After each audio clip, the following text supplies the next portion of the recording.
Ladies and gentlemen, welcome back down under the mat. We are here in Madison Square Garage around the pool table of relevancy.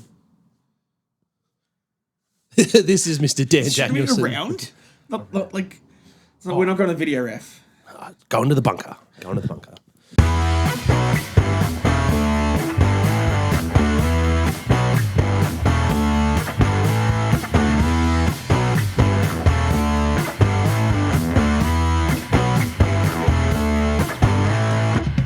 This is Mr. Dan Danielson. I'm Roddy Reece. We're talking about all things professional wrestling. We've got a hell of a stacked show for you, so let's just kick right into it. We're going to kick it off with some Crown Jewel news. We now have 3 confirmed matches for Crown Jewel Perth in 2 weeks as of recording. 3 matches for 2 weeks. 2 weeks as of recording.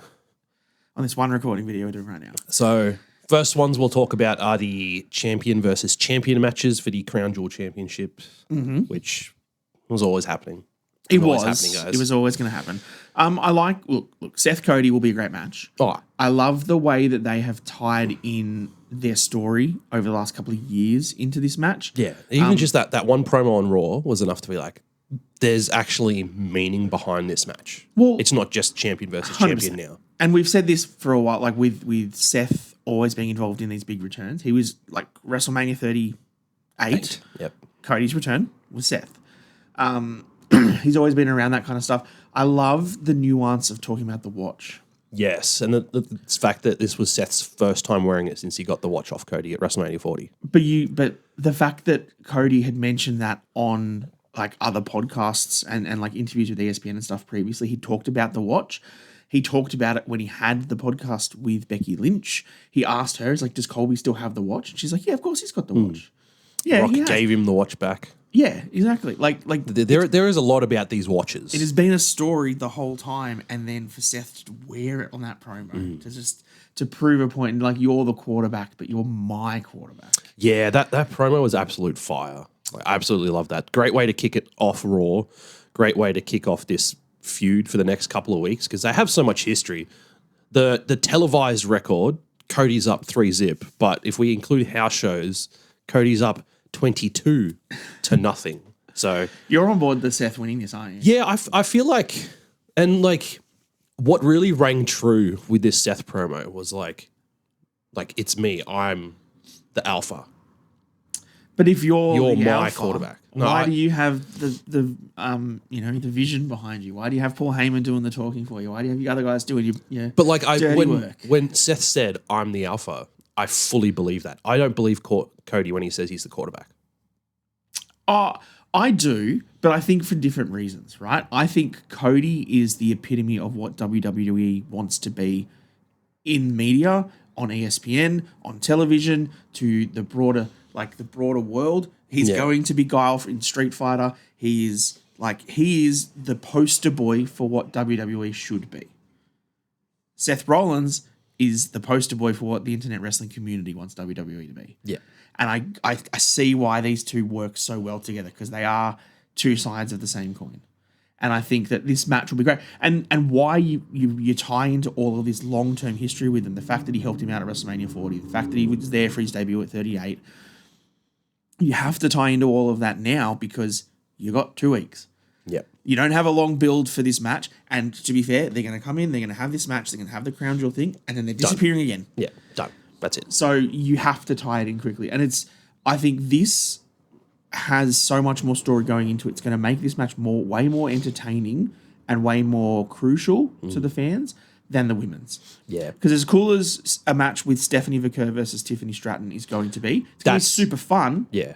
That's just a champ versus champ Who match. cares? At least Cody and Seth, it's got some good story behind it, and they continued that on SmackDown as well. Paul Heyman came out, got interrupted by Cody Rhodes, then Bron and Bronson would come out. Yep. Cody's like, I don't care, numbers aren't in my favor, I'm going to have a fight anyway. And then Randy Orton comes out, so that might also potentially play into... Straight out of nowhere. Very topical shirt. There's a reason I put it on. That might play into what happens at Crown Jewel as well, because Seth never confirmed that the Wood division wouldn't be involved at Crown Jewel, because that was one of the questions that Cody asked Seth. Is it just going to be us, or is the division going to get involved? So now we potentially can have Randy Orton come out and help Cody, which could then lead to Randy turning on Cody, and there's his story after Crown Jewel. Well, because it's not going to be Drew McIntyre because he's facing Jacob Fatu. Yeah, Jacob Fatu, like, wow. Cool. Like, super cool. But come on, Drew. Can we just, like, give Drew a world title again, please? Come on. And not like a 5-minute world title run. Like Proper a run. 5-month or more, please. Third match, we've already touched on Tiffy and Stephanie. It'll be a great match, but yeah, there's not much story behind it. They had a confrontation on SmackDown, so it is what it is. Let's see what happens over the next couple of weeks. The plan for that was obviously going to be Naomi versus Tiffany, and that's the kind of story you could have gone back to 6 months worth of, you cashed in on me, blah, blah, blah. Like, all of that story could have happened, but it all got big gymmed. It's still funny. Everyone loves that comment too. It's such a good one. I put it up on, I think, Instagram, TikTok, and YouTube, and like we've had a comment on every platform like, get big gymmed. That's great. That whole division's still big gymmed. They'll fix it eventually. Yeah, it'll get there. The third match confirmed for Crown Jewel so far, one that the fans asked for and the fans got, AJ Styles versus John Cena. Again, smart booking in the sense that it's going to be amazing. Cena has no TV time between now and Crown Jewel, so you can't create a feud with him. We're going to get we'll get some AJ Styles promos, but we will get vignettes of their past matches in the lead up. He's too busy fighting off the Los Grandes Americanos. I did love if you saw Santi. So if you follow Santi's app on Instagram, he does little clips of pretty much everything that happens on Raws and SmackDowns as he watches along. He was watching the backstage segment from Raw with after they had the Grande Americanos promo bit package, and AJ Styles and Dragon Lee came in, talked to Nick Aldis and said, we want a match next week. And Santi laughed and said, I'm going to clickbait the shit out of this. So his title for his video was AJ Lee appears on Raw. And so everyone would be like, oh my God, it's AJ Lee. But it's not. It's AJ Styles and Dragon Lee. It's AJ Lee. It's a different form of AJ Lee. The fact that Cena just booked this match on Twitter. Yeah. And just said, AJ Styles, are you there? And AJ replied, if Luke can find the tweets here, good luck. Saying, sure, I'm ready. And then Triple H, then he tagged Triple H, what are you going to do about it? And then Triple H just... Fans want it, fans got it. Made the match. I think the funny part to this is that a lot of people think this is Cena going into business for himself to book the match that he wants. I'm pretty sure this was always the plan. I don't think WWE were just like, well, what are we going to do? You've got 5 matches to go. What should we do? Who's it going to be? They knew this. The start of January last year when Cena was like, I am done. We'll do a retirement tour. They went, okay, here's all of the dates you're doing. Here's all the matches you're having. We're all good? We're good. All right. Tick, tick, tick, tick, tick. I don't think anything has been different to what they have planned. Maybe Brock Lesnar. Yeah, there's rumors floating around that wasn't part of John Cena's planned retirement tour and it was forced upon him. Yeah, I don't Which is like he was initially scheduled to win the match and that got changed. Nah, that was not true. Apparently. Nah, that's not true. It was always Brock winning. And Cena has always said that he was going to put over whoever he was on his way out. Brock is the one that's going to be around for longer. I mean, maybe not forever, but at least the next year. People trying to write him into the War Games match. I don't see it. I can't see Brock either being in the War Games match from the start or being kept in a cage with the other teammates. No, and that's the one. It doesn't make sense. That would look so in terms stupid. of Brock Lesnar, it does not make sense. You could not put Brock in that little cage with Bronson and Bron Breakker and not just want to punch them all in the head. It just won't work. No. And you're right. If Brock is the first person to start in a War Game, he's going to get gassed. He will just F5, and then chill out for a minute. And it'll be the most boring War Games match. So, ladies and gentlemen, stop fantasy booking Brock Lesnar in your War Games matches, please. It doesn't make sense. The other side to this match, obviously, is AJ Styles. Yeah. And the thing to talk about with him is that he came out on some media with, I think it was Tokyo Sports, essentially saying that we all knew that he was going to retire next year. And that was his plan. He was going to retire before he was 50. But there was obviously talk of if he was going to go to TNA, he was going to do something else, he was going to go to AEW to have those dream matches. He's pretty clearly come out and said that he's going to stick with WWE. Yeah. He's hoping that next year's WrestleMania will be his last WrestleMania. So that'll be a fun, match to put him in or book, in the next 6 months, what that last ever WrestleMania match for AJ Styles is going to be. Yeah, I'm just trying to think of who would be the best candidate. Javon Evans. Get the fuck out of my head. But I feel like that's like this now puts a little bit more nostalgia on this kind of a match, right? It's obviously Cena's last couple. This is now AJ Styles' last one. He's obviously not going to come back to Australia again. So, and we don't get to see it. Yeah, but I think there's a slim chance AJ shows up in Melbourne. Yeah, I could see that. I could see him in the house show. You never know. Do house shows count for John Cena? Well, we were talking about this last night. If he's not on TV, because it's appearances. But look, I think this will be a really fun match, and I'm glad that they've kind of just now decided to just put the match on. Yeah. And do it through Twitter. We don't need to overbook this. We don't care. They've got enough history between the two of them. It's just going to be a really fun match, and just leave it at that. And like that's the thing with the rest of John Cena's dates. We've got Crown Jewel, we've got Survivor Series, we've got 2 Raws. December, and we've got the 2 Raws before Survivor Series. So it's just like, well, have you seen what the general internet consensus is for that run? Dom's on the list somewhere. So it's AJ at Crown Jewel, and then it's Dom on a Raw for the IC title that John Cena wins. Yeah. So he then becomes a Grand Slam champion. Oh, I did see someone fantasy book this. Right. So then he wins that, and then the next week he has an open challenge for that IC title, which goes to Sheamus. Sheamus wins it because he's never won the IC title before, and then he's in Survivor Series, and then he has his retirement match. Yeah. I'd love to see that booked. I feel like that is almost... That is wet, like heavy fantasy booking. 100%. And it's almost too paint by numbers. It's too obvious for the internet to be like, that's what's going to happen for it to actually happen. I would love the Dom match, though. Oh, yeah, absolutely. But if he does beat Dom for the IC title, he's got to drop the title. Yeah. Pretty quickly. In his last match against Edge. Everyone keeps talking about that because Edge... They showed a little vignette from after All Out, after the match. Cope, sorry. Oh, sorry, Adam Copeland, right. Never mind. Now I know what we're talking about. Fucking idiot. So they showed the vignette. But now that Beth's involved in all this stuff in AEW, he's got to go away. Pile drive, right? Yeah, he's got to go away. He's got to take care of his family. He doesn't know if or when he's coming back. Everyone's like, he's going to WWE. No, he's just going to film Percy Jackson. Oh, but his contract runs out in October. You've been saying for months, I know, bro. but like having them both do each other's finishes, I was like, they're not going to have the match. And then like as soon as I put that clip out on social media, everyone's like, oh, it's going to happen. Look, I would love it to happen, but if you're Tony, and everybody in the internet said, just Tony Khan, just do the nice thing, let him have one match. No, it's Tony Khan's not going to do that. What has WWE ever done? WWE just counterbooked your big, your all-out show. No way he's going to do it. No, you make a business decision, you don't let that happen. Yeah.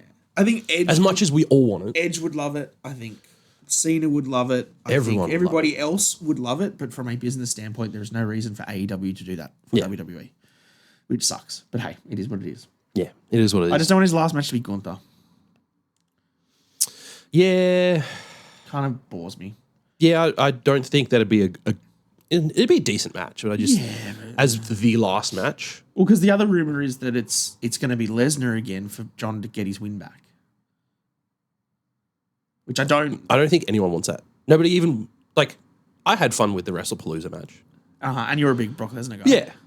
I don't even want to see that again. I don't even want to see it again. You sure? One and done. That was fine. That's enough. If they had just done it as the last match instead of at WrestlePalooza, that would have been better. That should have been. Your theory was much better, where it's just like Brock's just looming in the distance as John Cena's last match. Much better story. Speaking of WrestlePalooza, ESPN comes out and seemingly bombs on WrestlePalooza. I mean, C is a somewhat respectable rating. Bang average, right? Yeah. It was fine. We gave it a B. I think we said it was like nearly 80%. We quite liked it, but I think that was also in the heat of the like just coming off watching it. Yeah. The longer it sat with me, I was like, yeah, maybe I keep thinking about that as well. I was like, maybe giving it 4 out of 5 stars was a little bit generous. But yeah, the fact that ESPN... Was it C-, wasn't it? No, it was just flat C. Just flat C. Everyone just absolutely attacking ESPN over that. Well... Supposedly it was a lot of WWE were like expecting more from ESPN on their first show for them to really pump it up, and like, but their show wasn't that great. In retrospect, I'm quite proud with ESPN. Like, this is the right thing to do. ESPN, they were honest. Is a massive broadcaster, right? They do the Super Bowl and the basketball, and like they are the biggest sports broadcaster in the world. Yeah, they're used to big spectacles, and If you're not up on their level, then why would they pander to WWE? They shouldn't need to. So, and as much as it was being talked up as a huge show, great moments, surprises, didn't really get that. no, and it was only 5 matches. Like it was nowhere near WrestleMania quality or WrestleMania size. No. And if they're going to do that over the next couple of years, maybe. But this show was just like the meme that I think I'm going to get Luke to put here that I sent to our wrestling chat, which was the Scooby-Doo guy, where it's like, I wonder who's under the mask. And it's like Saturday, it's WrestlePalooza, and they pull the mask off. It's Saturday night's main event. That's essentially all it was, a glorified house show. And people trashing on the tag match when that was literally the best match on the card. What, the Usos won? Mixed tag. Oh, the mixed tag was easily the best match. AJ Lee's washed. Fuck off. Yeah, that was pretty terrible. Sorry, on the topic, we're going to do Dan's favourite segment where he quizzes me on Dave Meltzer's star ratings, which I always get wrong. Yes. So enjoy the next 5 minutes of me looking like an absolute idiot. There's only 5 matches. It can't be that bad. All right. So we've got the C rating. We thought it was pretty good. Yeah. What did Dave Meltzer think of the matches for WrestlePalooza? And I didn't do this for All Out because that was like 14 and a half hours of wrestling. We're not going to go there. No. We will start with the opening match. Brock Lesnar versus John Cena. So I told you I did scroll past the post yesterday. You saw this one? I saw a 2, but it could be a point something. So let's guess if it's a point something. Sure. So I'm going to go 2.5. No, you gave it 2. Just 2 flat. Flat 2 wow. stars. That's rough. But also, like, it was just a massive squash match that everybody absolutely hated. So there was no match to it. Yeah, I don't necessarily disagree with that. The second match was the B&B Security versus the Usos. I feel like I gave this a little bit of harsh thoughts in the moment. Okay. I feel like in the moment I didn't enjoy it that much, but a lot of people seem to have fun with the match. I think like 3.75. Ladies and gentlemen. Oh. he's now on the same brainwave as Dave. That's correct. 3.75. Nailed it. Stephanie Velcro versus Io Sky. It's got to be above 4, surely. Does it? That was a stellar match. Does Dave like women's wrestling? No, Dave does not like women's wrestling. 4 flat. 4 stars flat. Oh, you were there and then you dropped. I was going to say 4.25. Ah, damn it. You should have said it. Damn it. The mixed tag match.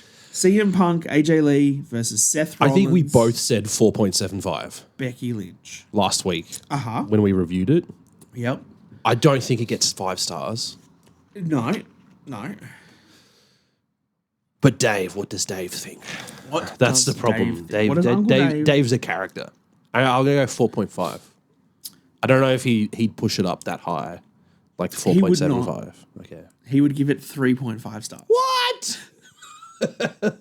He's one of the people that thinks AJ Lee's washed, surely. And then the main event, Cody Rhodes versus Drew McIntyre. 3 stars. 3 stars? No, he gave it 3.75. He actually thought it was better than the mixed tag match. Dumb. That match was mid as hell.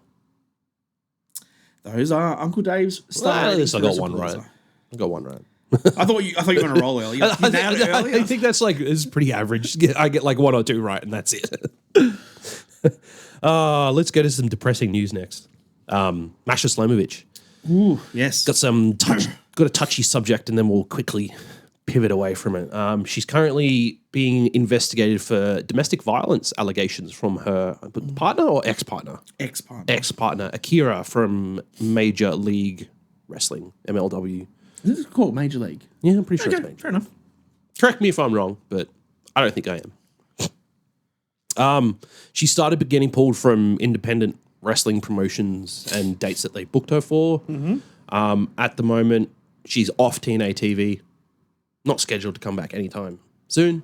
Yep. So we're going to see how that all unfolds once more details arise, and we'll provide some updates. But yeah, bit of a weird situation because usually it's the other way around, and it's the man being accused of DV allegations. This just shows it. You never know. You never know. Aren't they both women? No, Akira's a man. Oh, I was under the impression this was. Oh, right. God damn it, Dan! Wow, there you go. Do your research. I don't know who Akira is. He was. Oh, remember that absolutely abysmal MLW show that we watched? I do remember that terrible show. Yeah. The guy with like the white shorts and the coloured hair. coloured spiky hair. Oh yeah, kinda. That's Akira. That's Look, Akira. I mean, I have seen the comments from each of them where they both put it up on Twitter and their posts and stuff. Like Mash has come out and said that at the beginning of this year, I was in a toxic and mutually destructive relationship. We hurt each other deeply and in private moments failed to treat each other with consideration and respect we both deserve. I take responsibility for my actions. I am sorry, embarrassed, and ashamed of the role I played in our relationship and the way things turned out. That's good self-reflection, I guess. Yeah. But Coming out and admitting to it as well. the problem, I think that's unfortunate, is that when you're a public figure and you have a toxic relationship like this, Everything gets blown out of proportion. it gets blown out of proportion. And the fact that I think that Akira, one of their friends, was the one who released it originally, was like, I can't hold it back any longer. Mash has been doing this. Oh, And then a that's not statement great way came for it out. to come And out. that's how this all started. And that's when she started to get pulled. That's when there was talk that she wasn't going to be on TNA, not Bound for Glory, whatever the paper was it Bound for Glory? The one that it just had. Yeah, Victory Yes. Road. Victory Road. Oh, Victory Road. Bound for Glory is coming up. And so she was pulled from that. And then obviously all the independent things. And so then Mash has now had to come out and she's made a statement about it. So look, awkward thing to have to air your, dirty laundry publicly, but unfortunate when you're in this world where things are on Twitter and X and people will tag you constantly and you're on everyone's Instagram and stuff, like they see it. So you kind of got to make the statement and get in front of it. Otherwise, That happens. it looks real bad for you otherwise. Yeah. Yeah, tough. And to sort of really tie it in with all the other wrestling stuff, like you had AJ Lee come back and cut a whole promo on therapy and how she went to therapy to get through her life and stuff, and the crowd were chanting and cheering for it. And then you've got, domestic violence. You've had Odyssey Jones, 12 months ago he was released for domestic violence stuff, and now he's a tag team champion with Zion Quinn. Yeah. Somewhere in Japan or across the world. So, like, it is a part and parcel of, life, unfortunately, be it professional sports, non-professional sports, wrestling, whatever. And I think it's good in a way that people are now open enough to talk about it, as long as people stay, not professional, but like respectful. Yes. When they talk about it. And that's the key thing with these situations. And give them their privacy, right? They've come out, they've said, we had a toxic relationship, we shouldn't have done these things, this is the last I'll speak of it. Let them leave sort it it there. out. Just leave it there then. Yeah. And if she comes back, it's kind of like, I feel, remember, who was the other one from TNA? The racist one? Oh, Tessa Blanchard. Tessa Blanchard.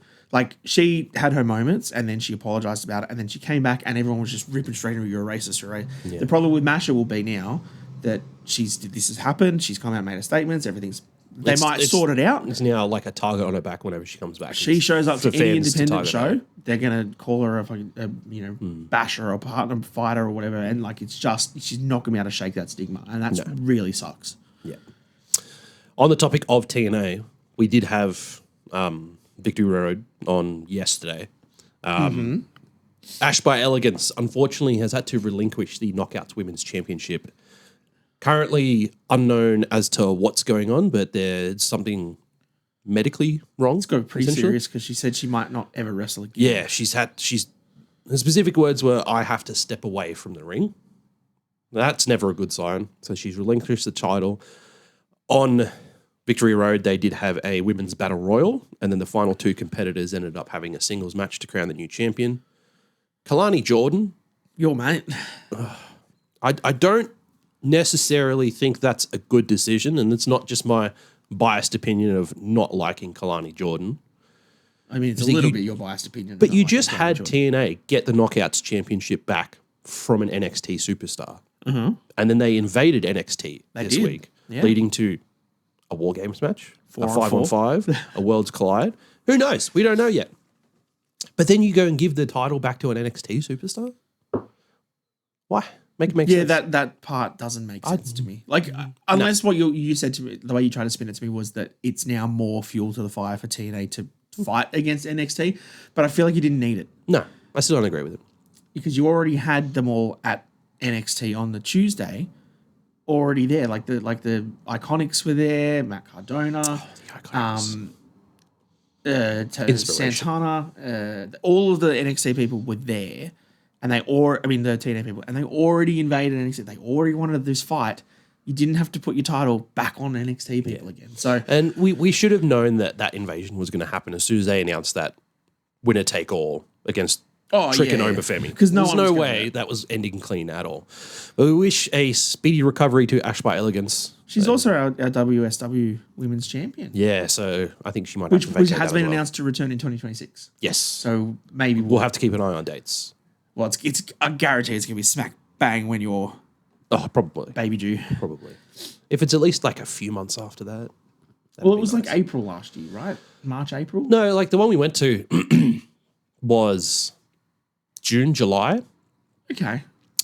Last year, or this year, was March. So they had a relatively quick turnaround so for we've that. got a turnaround. So Okay, all right. whether they do it mid-year again or whether they do it... Let's like hope they for did this mid-year year. because we've got a lot in like February, March already. Yes, we do. So yeah, speedy recovery to Ash by Elegance. Hopefully she can get back into it and recover from whatever it is that is currently ailing her. Piper Niven also dealing with a career-threatening neck injury, we found out. So it's not good news around the board for women's wrestling at the moment. It's tough for someone like Piper that's had like such a strong independent career in the UK. Like she was so well loved over there. And I think she's done really well with her role when she has had a chance to shine in WWE.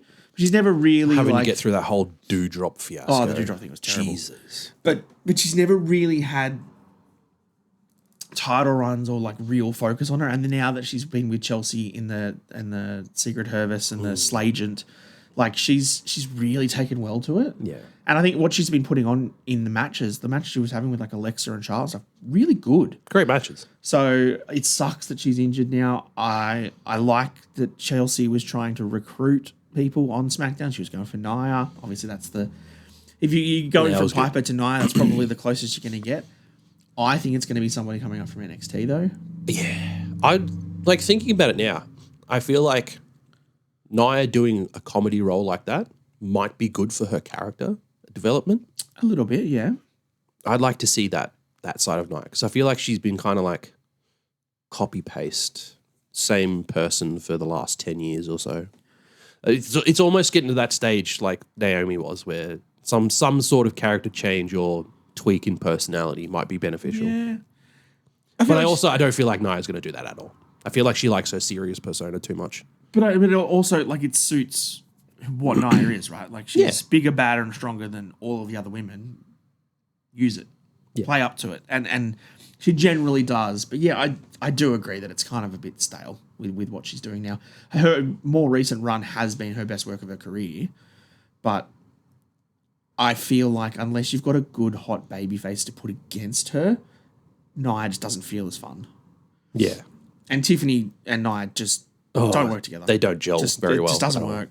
Sorry. I think as a duo, they worked well together, but opposing forces, it just did not. Oh, when they're together. Yeah. Okay. Yeah. No, when they're wrestling each other, it just doesn't work. Also, why did Candice LeRae stop hanging out with Nia? What happened with her? Don't know. They just decided, no, we're not going to do that anymore. I think because she just went with DIY because they were doing stuff. And she's too focused on the Speed Championship with Sol Ruka. Yeah, except she lost her match on NXT. Speaking of NXT, Jasmine Nix has announced her departure from NXT. Not re-signing a contract due to... financial reasons. Yeah, financial reasons, which is a fair enough call. She did openly state that it was not a triple-figure contract, which when you think about it... Triple figure? So I think six-figure. So less than 100 grand? Yeah, which doesn't make sense. That seems wildly low. Yeah, unless I misread, which is a very high probability. But even like Australian dollar to US dollar, like I would feel like minimum contracts for even for NXT wrestlers would have to be in six figures. Yeah, considering them being independent contractors, right? Like I guess the NXT side is a bit easier because it's in Orlando every week. You don't have to travel. So a lot of your costs there are saved. But when they do have to go to shows across the country and do different things, and if she is part of Fatal Influence and they do have to pop up on a SmackDown or something, she's got to fly there. She's got to get her accommodation and stuff. So, yeah, that's a much lower figure than I would have anticipated. Even for someone of Jasmine Nix's stance, I would have thought their minimum wage was more than six figures. Yeah. Along with the contract talks, she did state that there were a lot of opportunities that she had to pass down because she was part of NXT. So apparently she's openly stated she's not going to be doing that. We'll see. Just how far, I feel like there would be a very high demand. Like let's count how many days it took. I'm just looking at my watch to see how many days it was. It's 28th. Okay, so Elena Black / Cora Jade was like 31 days, and she was on there. Mandy Rose has got some good pull in the OF community. So, but like that's the thing. Like I feel like there's a really bad stigma about OnlyFans because there are the content creators on there that do like nudity based stuff. Yeah. Whereas there's other ones which I feel like is more in the direction of some of the wrestlers who go from wrestling onto that, like Mandy. I don't think she does much, if any. It's mainly just modeling stuff. And people just pay money to see bikinis and photo shoots. I'm just jealous of the fact that someone like Mandy Rose, incredibly attractive woman, obviously, but like can go and get nerds on the internet to spend $1 million a month. Yeah. Just on her photos. Like that is just ridiculous. It's a wild concept. The money that people will spend on those kind of things is crazy. And if you're Jasmine Nix and you're like, well, you're not WWE, the biggest wrestling company in the world, is not offering me 6 figures, but Mandy Rose is over here earning $1 million a month for some bikini photos on a website. Wild. Yeah, you do it. Wild. Do a collab with Mandy Rose for 2 months worth of content. Boom. Make a couple of $100,000 and you're done. Yeah. Crazy. Just Mandy. Crazy. I'll do a collab. Not that anyone wants to see it. Why not? Put me in a bikini. Can we put Reece in a mankini? Whack it onto the OnlyFans? Like literally. Like even as me picturing myself, me picturing myself in a mankini is just horrific. Horrific. Let's move on. Undertaker's podcast. You did want to talk about that because there has been some very heavy and toxic backlash about Undertaker's podcast and his wife, Michelle McCool, being involved in the podcast lately. Yep. I believe you've got some quotes. I'm just trying to get them now. Okay. I did see on Instagram, actually, she uploaded a post the other day. I'll see if I can find that. Where she essentially just screenshot everyone's negative comments and didn't even say anything. She just put a like finger emoji, just like pointing up. And I scrolled through like 15 different pictures of screenshots of people just trashing the shit out of Michelle McCool. So Undertaker's quote on his social media, which I'll tell you after this Bunnings ad disappears from this website. Bunnings. Seriously, go away. Bunnings, leave me alone. I wonder if she's taken it down. I actually can't get rid of that ad. That's really fucking annoying. That's funny. So his quotes are, look, this is where we're at. This is the direction I wanted to take the show. Whether you like it or you don't like it, I do this, we do this for fun. Bunnings, swear to God. Bunnings. I can't get rid of that. Don't forget to get your Bunnings snag today. Free Outdoor Style magazine today. That's great. Can I just click read now? I swear. This is ruining my podcast. Bunnings, you're the worst. I think it's hilarious. It's so funny. I think she's removed the post. Oh no, there we go. Do you want me to go through mine while you're figuring out your Bunnings shit? I can't get rid of it. Right, her most recent post on Instagram, so you can go check it out for yourself. Real talk. Who else would volunteer as tribute to show my daughter why she doesn't have social media? So she's volunteering herself, and it's just... I volunteer as tribute. One comment, delete this hoe. I'm sick of her holier-than-thou Christian act. She's a snake. You can tell they don't really love each other. Have you seen her try to smile? I think it was a Chris Van Vliet podcast that she appeared on and her skin looked all oily and shiny. I can't unsee that every time I see her.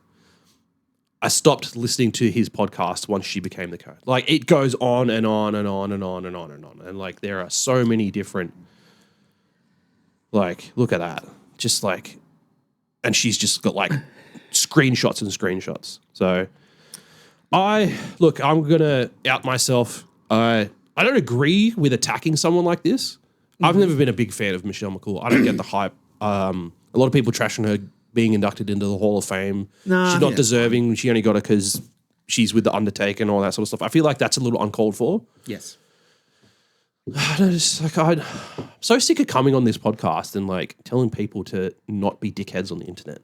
Oh, it's unfortunate. It just happens time and time again. Like, just chill. It's a TV show. It's a person.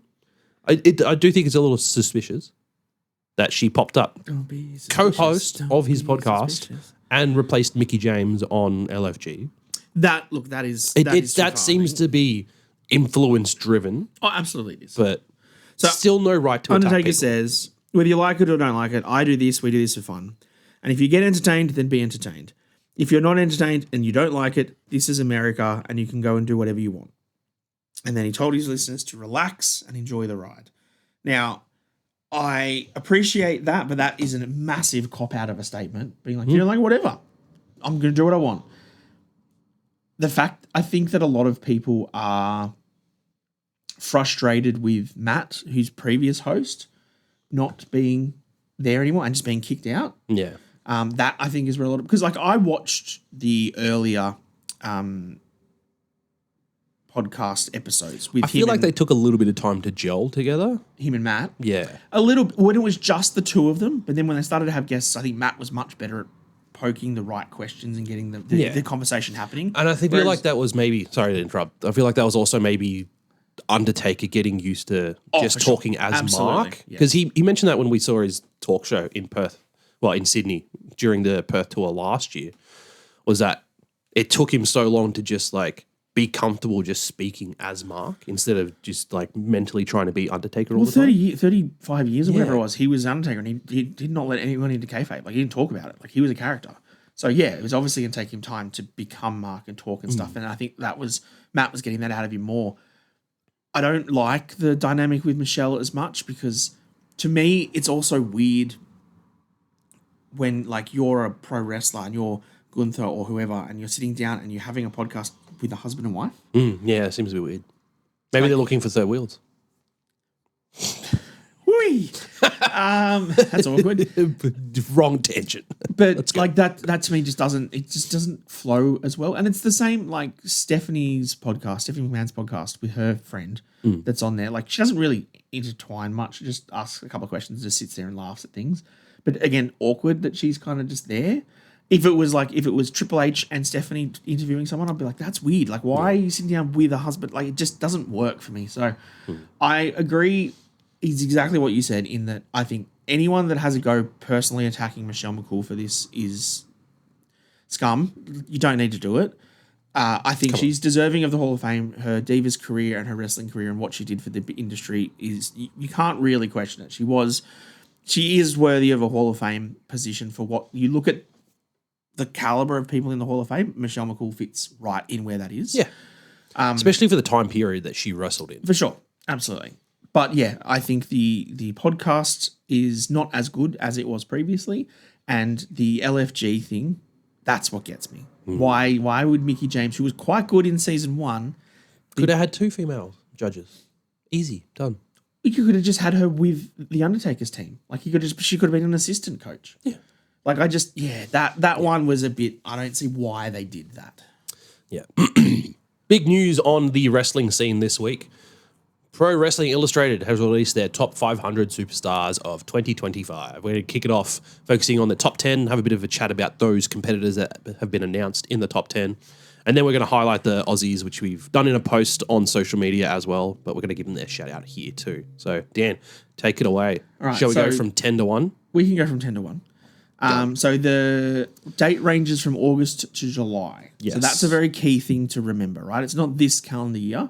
It's from That's why it's out in September. August through to now. So it covers your SummerSlam to like WrestleMania type feud. Yeah. Like that's kind of where we look at for that. And from an AEW side, it's like you're all in through to Revolution type stuff. So number 10 on the list this year. Last year it was Mystico. This year it is Will Ospreay. 10th best wrestler in the world. It's arguable. But I think the key thing with this as well, it's the matches that they had in this time period, how many they had.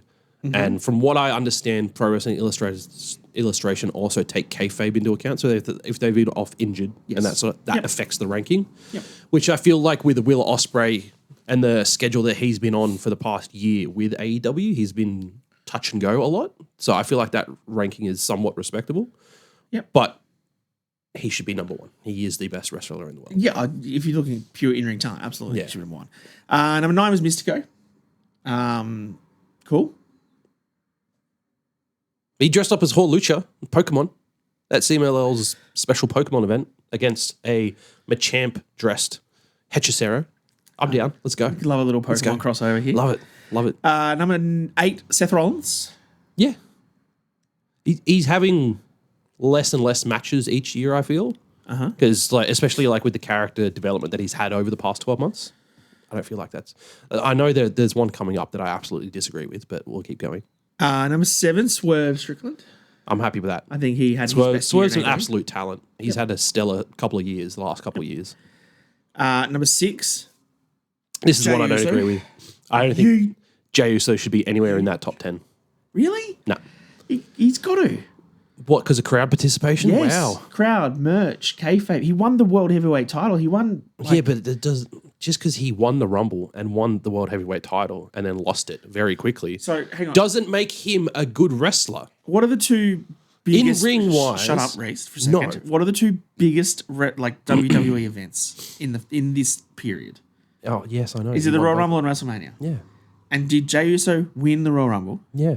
And then did he I just win said he did. the world title at WrestleMania? I just said yes. So he's got to be top 10. No.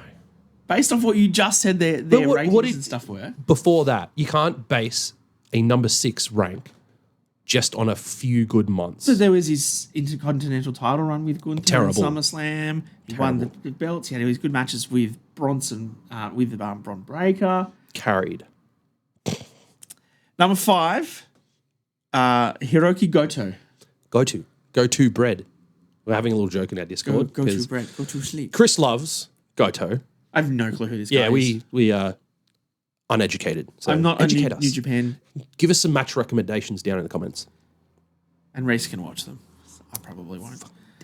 Because I think that we talked about the top, who should be number 1, and Chris was like Goto, and I was like, I've never heard of this guy. Go to where? Go to where? Go to who? You said go to bread. Number 4 was Hangman, Adam Page. Yeah. Hangman's been He's been pumping pretty out solid matches, for yeah. AEW. I'll give him that. Top 3. Number 3 was Gunther, the Ring General, who we all thought was our favourite from the years before. Yeah. This probably wasn't his greatest year. No. Although he did have the World Heavyweight title and stuff, I don't think he did 2 as times. much with it No, he that didn't. he should have. Number 2, John Moxley. Lots of matches, somewhat good story arc, I guess, Somewhat? in a way. Somewhat. I think it dragged on a little bit long, but the payoff was superb, Yeah. which I think that payoff would have counted as part of the criteria. It should have, yeah. I mean, this was obviously the So plastic bag I'll era. reluctantly agree. And the number 1 on the PWI Back-to-back. 500 back-to-back years is Cody Rhodes. I tried arguing about... You can't argue it. Yeah, I know. I tried. 'Cause I'm just souring on Cody, that's all. I think we all are souring on Cody, but when you look at what the criteria is and you look Yes, at it what makes was, sense. merch selling, the TV appearances, the world title run, the obviously the Rumble to WrestleMania match, all of the stuff that he was doing with Cena and things, all the SummerSlam stuff last year. Like Cody has been the focal point of SmackDown and WWE for that entire year. Yeah. He's their quarterback. He has been running everything. And like I said at the start, between him and Seth, Cody is the guy that goes on ESPN. He goes on the TV every night. He's the one that you put out He's in the front guy. of everywhere to show here's what Quarterback. WWE looks like, and it's Cody Rhodes. Deserves to be number 1. White meat babyface. If you look at the ones from last year that dropped out, Naito dropped out. Damian Priest was in there last year, and he's dropped out. MJF also out of the top 10. I can understand those drops, though. Obviously, no Roman Reigns. Doesn't have enough matches. That's exactly the reason. Vikingo was in there in 23. So was Okada. So was Orange Cassidy and Josh Alexander. They've all kind of settled into midness. Well, Orange Cassidy's only just come back this week. He on has been AEW. out injured, yes. Yeah. But I mean, Josh Alexander from the top 10 in 2023 to somewhere mid-card AEW, that's pretty bad. Yeah. And Okada, like they just haven't used him the way that He used to be used. Let's highlight the Aussie wrestlers that made the top 500. Yeah, do that. We're going to go top down the bottom. Number 33, our boy, TNT champion, Kyle Fletcher. Great. Yeah, absolutely. I reckon he will be pushing top 10 next year. He's definitely going to keep going up. 33 is just the start of it. Number 99, Charlie Evans, making the top 100 professional wrestlers in the world. Our PWA champion, Charlie Evans. Yeah. And I think the positive to her is that she does a lot of work in the UK as well. Yeah. So she has that sort of global reach by her going across, multiple different promotions and stuff. It doesn't just stay in Australia. So that definitely helps her number being bumped up. But that's super cool to see Chevs in the top 100. Really cool. For clarification, I believe when the women do intergender matches, they meet the criteria to be on this list. Yeah. That's why you don't see like your Rhea Ripley's, your Biancas and like all that sort of stuff. Is they do a women's top 250. Correct. I believe it is. And so that's that'll like a come month out. or so later. Yeah, that'll come out sometime and we'll make sure we highlight that and all the Aussie women's wrestlers that pop up on that list too. Number 131, Jessica Troy, former PWA women's champion. Absolutely some banger matches that we've seen. Probably the Slam number 1 contender now for the Slam title. Yeah. Which we'll talk about on our other podcast. Yeah, we'll have a Slam review. That's why our voices are a bit shot. At Slam last night. So Yeah. I have a video coming later this week. I like that Jess and Chevs are close-ish, right? Yes. Because I think in terms of talent, in terms of the matches they were putting on, a lot of them were with each other. But that's really cool to see the two of them leading Australian wrestling from Australia. And the fact that they're females in this list is super, super awesome. Yeah. A lot of people are going, who's that? Go educate yourself. Go watch their match at Chevs versus Troy earlier this year. PWA, yeah. Superb. The arm collector, the bone collector. Number 192, Mr. Caveman Ugg from MCW. Yeah. Okay. Current MCW heavyweight champion too. Yes, he is. Correct. We get to go see him in a couple of weeks. We do. Yeah. Oh, I can't wait to see MCW for the first time. Number 217, our very close podcast friend, Robbie Eagles. Sniper of the skies. JMDK. A very fitting jumper. I was hoping they might be the surprise tag opponents. I'll touch on that in the Slam show. Again, Robbie having all of his stuff with New Japan, having the Super Juniors and the tag title stuff over in New Japan, plus all of his solo PWA things. Yeah. Yeah, He's just been everywhere. Robbie's awesome. If you haven't watched Robbie's stuff, like you really should. Like, Doing Ring of Honor stuff and AEW stuff as well over the last calendar year. So yeah, 100%. yeah, he's been world traveled. Number 226, Jimmy Townsend. Yeah, he's now world traveled. He's over in Canada. Again, moved to another Canada. PWA guy. Making his mark over there as well. He had the big match last year with Grayson. Yes, he did at Coliseum. Coliseum. They haven't announced that yet. Yeah, I was thinking that's literally the that's same thing meant to- last night. I was like, they haven't said Coliseum yet. this Yeah, year. it's usually meant to be in October. I wonder if they're not doing it this year. I don't know. We should have talked to some people last night. Number 231, Bronson Reed. To be fair, he was out injured for a bit. I think so that's it's fair ranking. He's in the upper half of the top 500, so that's 'cause he got- still pretty good. He got all the way through to Survivor Series where he broke his ankle, and then he was pretty much done. So you saw how dominant he was taking out Seth early, and then you get him to War Games, and he's in there with against Roman and stuff. He's in there with the Bloodline, and you're like, he's going like this, and then he's boom. injured. Yeah. That's But why he's come back. He's part of the vision. Oh, he's going to be top 20 Trajectory, he's going gonna be back huge up. next year for sure. Yeah. Number 239, Tommy Knight. Yeah, another big boy. He needs to go back to Adelaide. Melbourne, Adelaide, whatever. We're going to send you the wrong one, Tommy. We always do. Yeah. Again, super, like, Coliseum last year, he had some really great matches with Lena Cross, Jess Troy. Yeah. Tommy is a standout in Australian wrestling. He's just so much fun. Yeah, surprised Lena Cross didn't make the top 500. I wonder how she'll poll in the women's top 250. True. 293, Adam Brooks, the loose ledge. Brooksy, yep. Current MCW Intercommonwealth champion. Intercommonwealth. It's such a Intercommonwealth. weird name for a title. Yeah. Yes. Yeah, cool. And then the last one to grace the list from Australia, number 456, the example, Ricky South. Ricky Which South. I was trying to find a photo. Funny story. I was trying to find no, you got to do it that way. You did that way. Sorry.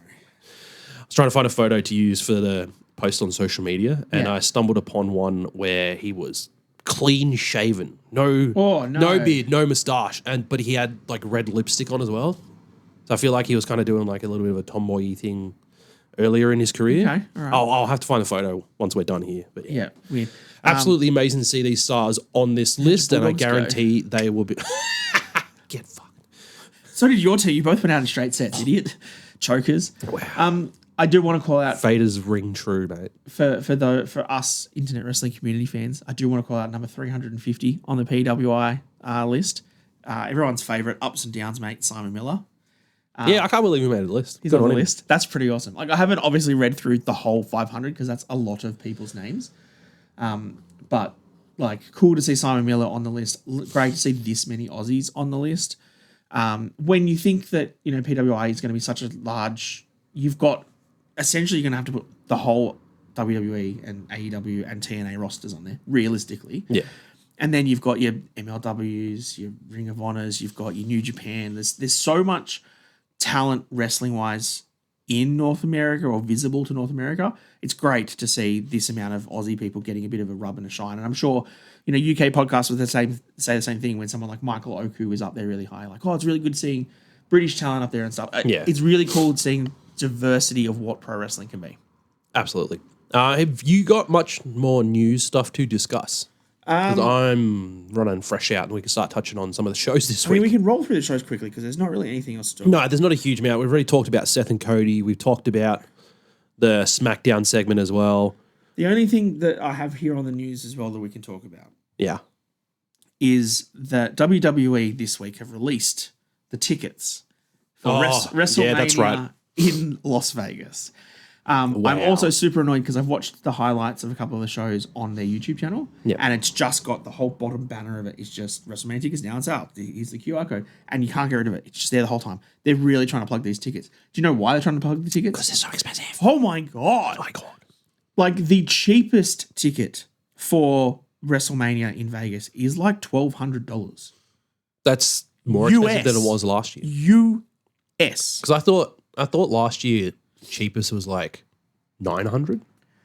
So it's gone up. No, yeah, I can't remember. I was reading somewhere that like you could have gotten tickets for like 500 to 600 US. So like I think when Josh from the Ned and Josh podcast, definitely not Josh from 104.7, went over there last year. Yeah. He said it was about $1,000 a ticket for the 3 shows because he did the SmackDown Mania Night 1, Mania Night 2. And it's about $1,000 a ticket. Okay. Which to me seems wild that you'll be able to spend that.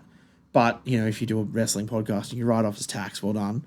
But yeah, like just $1,200 as the minimum price. The fact that my wife, who does not watch wrestling consistently, had videos pop up in her social media feed About just shows you how far-reaching the outrage is about these prices. It's 42, right? Yeah, 42. Ticket prices. I wonder how everyone's going to feel about the prices of WrestleMania 43. I'm sure they might be just as bad. So your mate, bloody Alan Owens. It's everyone's favorite. So 400 level for Las Vegas is $854. Okay. So 854. 300 level is $1,174. Then 200 level is $1,300. Then 1,500. Then 2,200. Then floor seating starting at $3,800, and section A starting at $8,000 or $9,000. So, and that's the thing. You're paying $3,000 for floor seats, which will be near the back of the floor, correct? Which you won't be able to see much anyway. So you might as well just because I had a look up in at the stands. Brock Lesnar guy because he put his post up and he was like, "Which one should I be getting, the front row or the second row?" And it was like $36,000 Ridiculous. No. for second row tickets at WrestleMania. My and that would be dream for one night of going to WrestleMania is dissipating year by year. Even So if we win expensive. Lotto, like that's a big chunk of money for both of us. It costs us a couple $100,000. That's crazy. That's a lot. Just is this TKO pricing out families again? Yeah, there's been a lot of talk about that. Because this is the thing, right? We've talked about them pricing out things, and they can squeeze more money out of stuff. And you're gonna have Triple H say this is the biggest gate we've ever had. Of course it is. But like when you are spending $10,000 a ticket to be on the floor, like you've got to be pretty well off and have a whole chunk of money to take your like 7-year-old kid with your little sign at the front to try and slap John Cena's hand as he runs down the thing and spend $10,000 for that child to be there. That is crazy. Especially if they're like, I'm sure they are like of sound mind, but when you take kids when they're not quite sound of mind and they probably won't remember. Oh, yeah. Like parents taking kids to Disney when they're like super young. Yeah. They're taking lots of photos. Yeah. Be like, hey, you went there. You don't remember it, but you went there. But you were there. We spent a family holiday to go like, across the world. Wild. Well, it's just a lot. It's so much money. Yeah. We've talked about a lot today. Luckily for us, lots of news.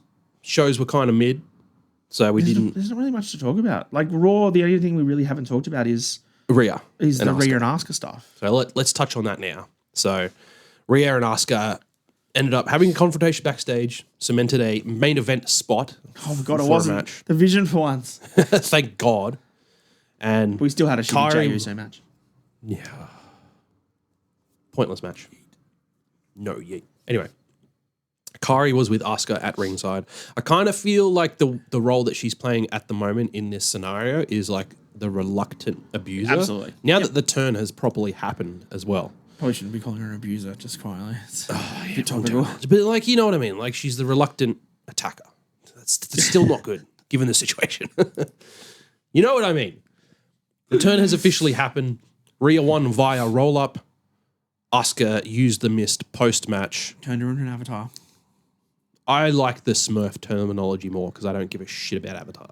Sure, but I've still only seen Avatar 1 once. Really? Because it wasn't that great. I don't mind them. I think they're visually beautiful movies. Oh, yeah. And I remember when they were doing 3D movies all the time? Yeah.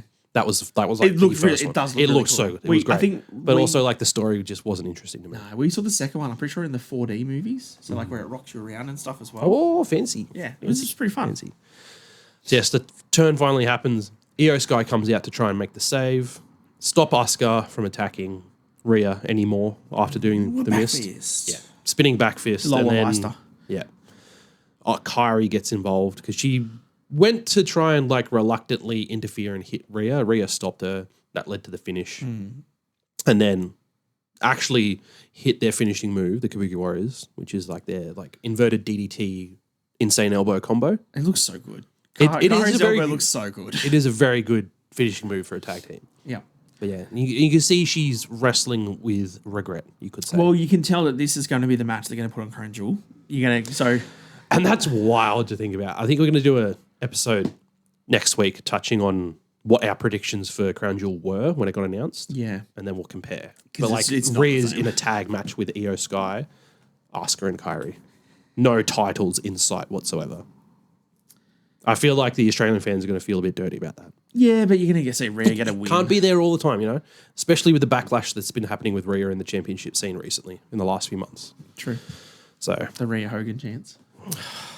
we don't talk about that. We don't talk about Don't talk about that. Look, I don't really have much else that I'm super excited to talk about. Zaruka were on SmackDown confronting Charlotte and Shalexa, as dubbed by Zaruka. Is that what she said? I didn't hear the Fliss part. So Zarya said Shalexa. Yeah. And then Solarica went, what about Fliss? Oh, I And it wasn't didn't hear as that. good. It was But not yeah, as good. we had another Aussie on TV this week. I was happy. Yeah, look, from Raw, there really wasn't much else. Penta needs to get away from the New Day Vortex. We don't care. It was a decent six-man tag. I'll give him that. They had some was. great spots. The Avalanche Canadian Destroyer off the top rope. Mexican Great. Destroyer. It's the same move. Shut up. Yeah, Judgment Day, I don't care anymore. They're just Finn and Dom, hurry up and split them up. Yeah, I'm over it. But we've said this for years. And then they bring the story back together and like, oh, it's really exciting again. I like the Judgment Day. Keep going. And then it gets really shit It's again. like peaks and troughs, but they do it like really frequently. NXT, we touched on the takeover and the invasion. It's kind of pretty much the main thing that happened for that this week. Was a good match between Trick and Oba, I guess, before that occurred. Yes. They were having a good match.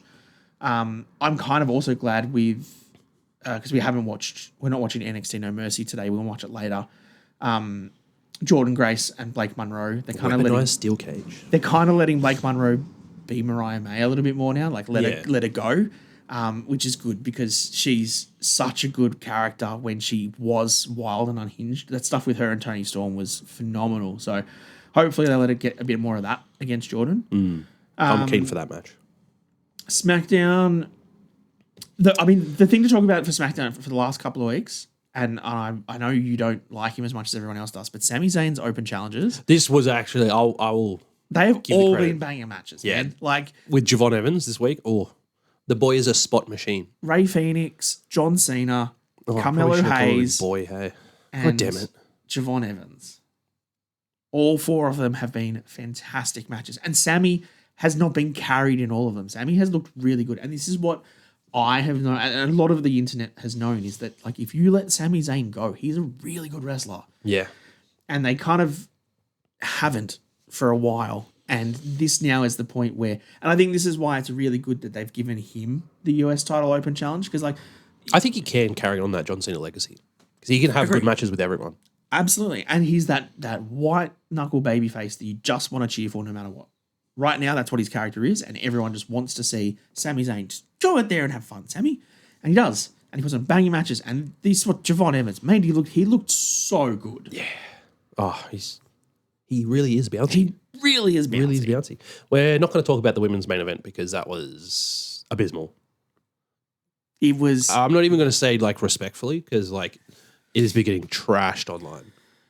The problem to this match... I feel like they just don't gel. work together. Yeah, they don't gel. Jade copping that.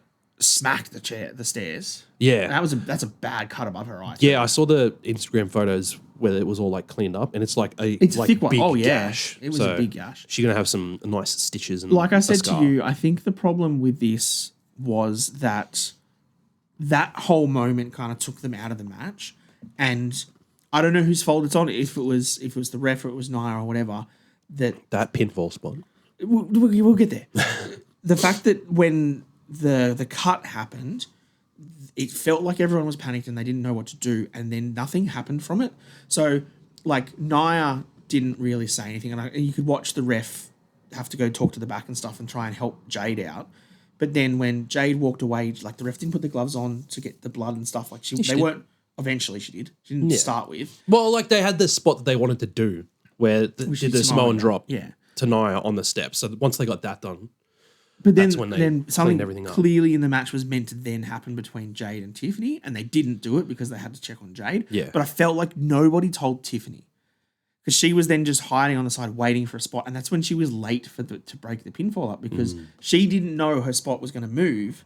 So she was like, well, I've got 45 seconds or whatever until something happens. Doesn't know that Jade's busted open, doesn't know what's happening behind her, and that's why I think this end part of the match then all fell out of sync. Yeah. Because, yeah, it was bad. It was bad. Rough. The fact that, like, Nia didn't kick out and the ref was just like, 1, 2, I don't know. And then Nia was just like, you're like, what was this? It's so awkward. And then to just, like, give Nia an elbow drop and then do Prettiest Moonsault and then get the pin anyway. Like... It was not the way to have it happen. Yeah, I don't know what caused it, but yeah, not good. Rough. I think we'll wrap it up there. Yeah, I honestly, like, I've got notes about other stuff from the shows, but I just don't care, to be honest. Well, I mean, do we want to touch on AEW quickly with a couple of things that we haven't mentioned for a while? Sure. Because You go for it. Well, we mentioned Cope leaving, Yeah. so that's probably something from that. I kind of want to have a little chat to you just around about how wild AEW is. We watched we watch highlights from Dynamite. We haven't watched All Out, and I'm not discrediting. So I will talk directly to Corey and Chris from our Discord. I love the AEW product on a pay-per-view when I want to sit down and watch a 25-minute wrestling match. If I want to see some really good quality wrestling, I'll watch any of the matches on pay-per-views because that's exactly what AEW does brilliantly. If I want to watch any storylines, I don't watch AEW. If I want to watch TV, I don't really want to watch AEW either because it's just ridiculous. The fact that you had a coffin match between Darby Allin and Jon Moxley on the weekend where Jon Moxley was literally lit on fire by Darby Allin post-match after beating Darby on Sunday, and then Wednesday Moxley just strolls into Dynamite. Why? Like I don't get it. Why? What? He was literally, he was on fire. And he's just showing up to work 3 days later? Give him at least a week off. That I don't understand. The whole Orange Cassidy thing, I think is great that he's back. The Don Callis obsession with weird portraits and photos is creepy, but it's funny. But that was fun. You made a strong point about Chris Statlander. So obviously, all out, she beat Toni Storm. Yeah. In And the I floor, remember... Toni didn't take the pin, but she's now the women's champion. It's coming to me. Uh-huh. I feel like I remember we did our 2025 predictions. And I feel like I put Statlander as Women's World Champion as a highlight I wanted to see. Okay, well, you got it. I'm going to have to go verify that, but... What then happened on the Dynamite was that she beat Mina Shirakawa. So what? No cares. And then Wheeler Yuta, the NPC player that he is, came out and congratulated her and just trying to get her to sign up to the Death Riders.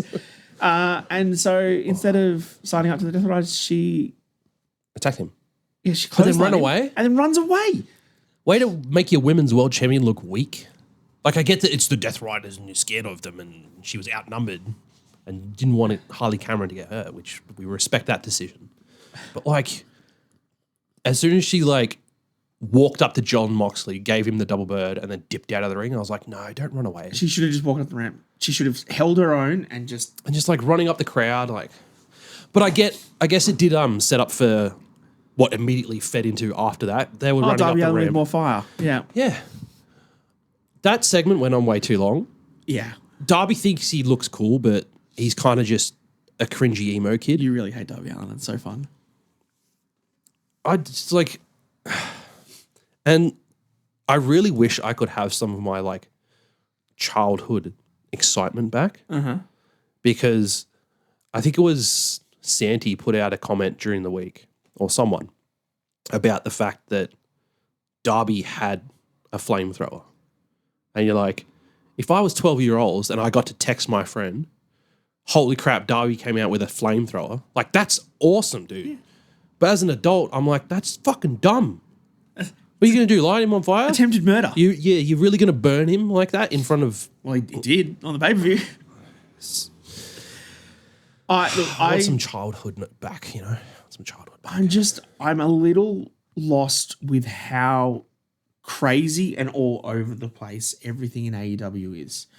And it feels like they're just trying to differentiate themselves from WWE so much by just going so extreme and so weird with everything. It's for the sickos. And you know what? When you have a really good wrestling match like you have with Kyle Fletcher and Hangman for the title, that was a really, really good match. Just have that. Just have really good matches. You don't have to have MJF and Mark Briscoe in the conglomeration. With like thousands of thumbtacks. Thumbtacks and stuff everywhere. Like I don't know, man. Like Wild. I'm getting drained on all wrestling at the moment because there's just so much happening and none of it's great right now. Everything seems like it's in a lull. Yeah. And it's a real problem when, normally WWE is in this lull period after Happens every year. SummerSlam. Happens it's every the year. same thing. They wait till they get to the road to WrestleMania and bang, we're away. Yeah.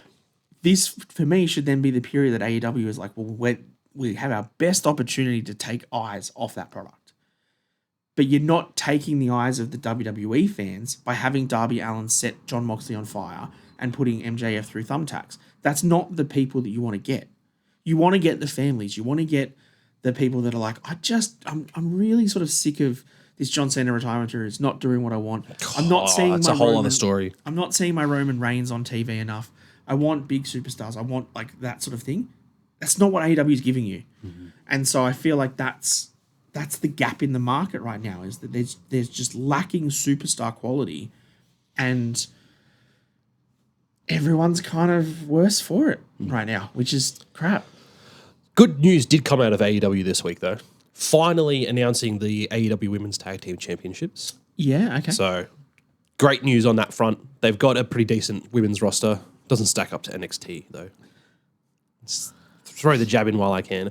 But they've got the opportunity to have a lot of great women's tag teams. So, I'm really interested to see how that's going to unfold. Well, I didn't watch the announcement, so I assume they're going to do some sort of... It's got to be a tournament. Right? That's what AEW does. Yeah. But to be fair, and I will defend them, that is what AEW does best. They do tournaments well. You give them a tournament, you make it sports-like presentation, and you go, who's going to win it? That is when they are best, because it is just purely better wrestling matches. Yeah. The big question is, who is the first ever?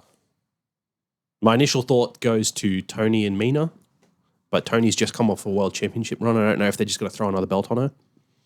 Yeah, I don't know. We'll see what happens in the coming weeks and months. I think there's enough women there to make some interesting matchups. It's probably Julia Hart, Sky Blue would be one of the favorites. Yeah, I feel like they'd be up there. They definitely need to capitalize on that. And Sisterhood of the Traveling Pants or whatever they're called. They're the kind of ones that need a title, right? They're the ones that scream out that they should have some form of title around them, and it would make them seem better than what they are now. Yeah. That's interesting to see how that goes. But you've also got how many titles now in AEW?